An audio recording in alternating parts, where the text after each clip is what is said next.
బతుకు ఆడు ఆటలో మరణమంటే ఏమిటి?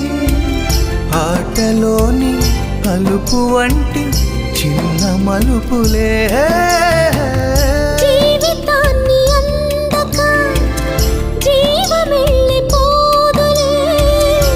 ఆరిపోని అణిగిపోని చిరంజీవిలే.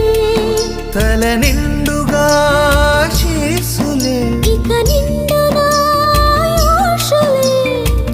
యముని పాశమే బిగుసుకున్నను. మరణమన్నది మరల జననమే. నిండు నూరేళ్ల సావాసం స్వర్గమయ్యింది వనవాసం. దండగుచ్చాను నా ప్రాణం, వెండి వెన్నెల్ల కళ్యాణం.